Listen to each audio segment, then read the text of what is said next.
जय हिंद प्यारे दोस्तों। आप सभी का हमारे चैनल में हार्दिक स्वागत है। दोस्तों आज की वीडियो में हम बात करेंगे Himachal Pradesh JVT entrance exam 2026 के बारे में।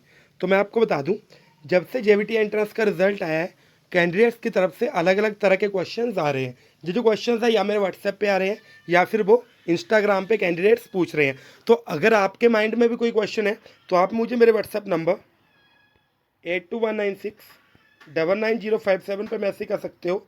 इसके अलावा आप हमें इंस्टाग्राम पे भी डीएम कर सकते हो। इंस्टाग्राम आईडी का नेम वही है जो कि हमारे चैनल का नेम है, HP एग्जाम्स विद जेरी। अब दोस्तों मुद्दे की बात करते हैं। सबसे बड़ा क्वेश्चन, कौन से ज़िले में कितनी सरकारी और प्राइवेट सीट्स हैं। वीडियो के एंड में मैं आपको ये भी बताऊंगा कि भाई जिनके 20 से लेकर 25 तक मार्क्स है, क्या उनको भी सीट मिलेगी या फिर उनको अगली बार ही ट्राई करना पड़ेगा। तो आपने वीडियो में बिल्कुल शुरू से लेकर एंड तक बन रहना है, उसको ज़रा सा भी स्किप नहीं करना है। सबसे पहले दोस्तों बात करेंगे कि कौन से ज़िले में कितनी सीटें हैं। सरकारी की बात करेंगे तो अगर हम बात करें यहाँ पे जो आपकी बिलासपुर की डाइट है 75 सीट्स है, चंबा की बात करें 100 है। इसी तरह से आप यहाँ से SS यानी कि स्क्रीनशॉट ले सकते हो। आपको यहाँ पे देखने को मिल जाएगा कि ऑल ओवर जो पूरा हिमाचल है उसमें 12 की 12 डाइट्स को मिला के टोटल 900 आपकी सीट्स है। अभी बात करेंगे दोस्तों यहाँ पे प्राइवेट इंस्टीट्यूट्स की। तो यहाँ पे प्राइवेट आप यहाँ से स्क्रीनशॉट ले सकते हो कौन से इंस्टीट्यूट में कितनी यहाँ पे आपकी सीट्स है। ठीक है, इस तरह से आपको दिख रहा होगा। तो यहाँ पे अगर हम बात करें प्राइवेट की तो यहाँ पे टोटल आपकी 1550 सीटें हैं। अगर हम ग्रैंड टोटल बनाएं तो यहाँ पे आपकी 2450 टोटल सीटें बन गई। अब आपने एक आंकड़ा और सामने रखना है, जो आपका एग्ज़ाम है सिर्फ 2800 कैंडिडेट्स ने ही क्लियर किया है। तो क्या हम ये समझे कि जो भी कैंडिडेट्स हैं उनको सीट मिलेगी, सभी को सरकारी मिलेगी या प्राइवेट मिलेगी।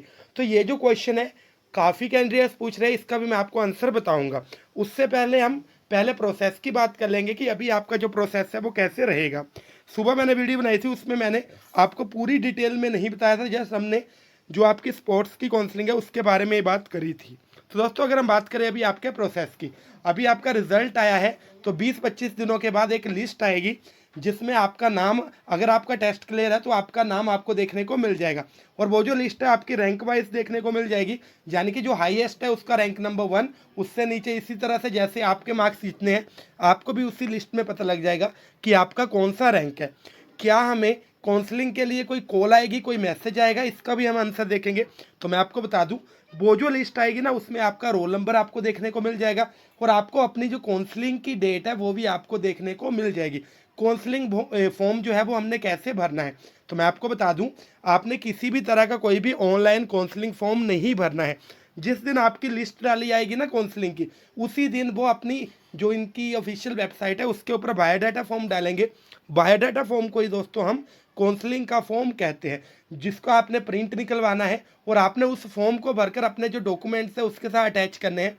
और साथ ही साथ आपने जहाँ पे भी काउंसलिंग होगी, आपकी HPPSC के कैंपस में काउंसलिंग होती है, आपने उसको वहाँ पर लेकर जाना है।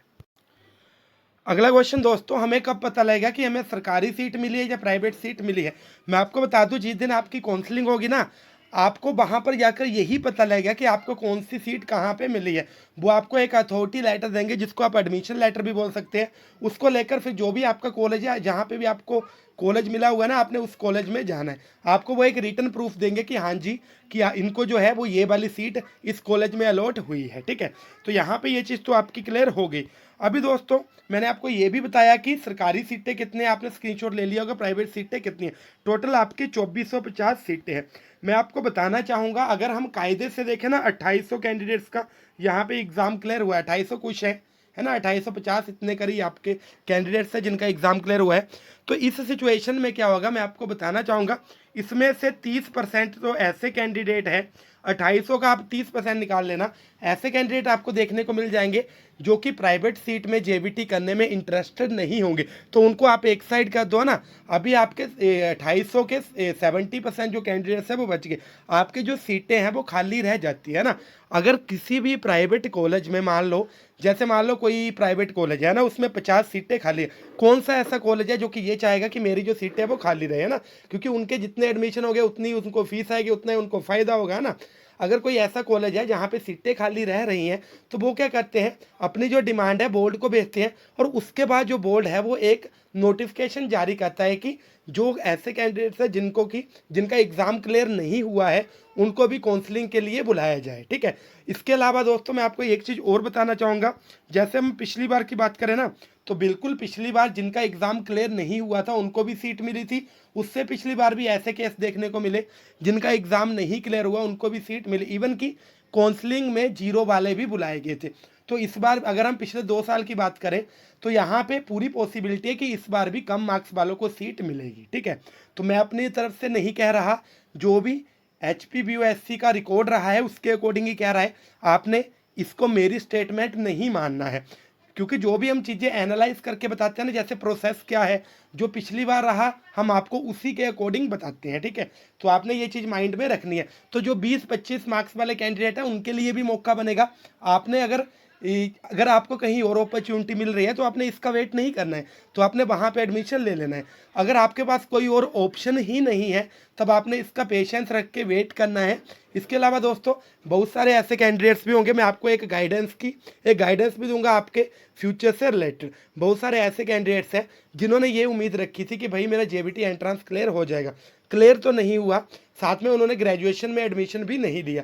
तो मैं आपको बताना चाहूँगा, आपकी जो ग्रेजुएशन है आप इग्नू के थ्रू कर सकते हो ना, इग्नू के थ्रू ग्रेजुएशन करते रहो, जो आपकी प्राइवेट चलेगी बिल्कुल उसकी वैलिडेशन है। मैं आपको बता दूं, मैंने खुद इग्नू के थ्रू ही ग्रेजुएशन कर रखी है ना, तो ये चीज़ आपने माइंड में बिठा लेनी है।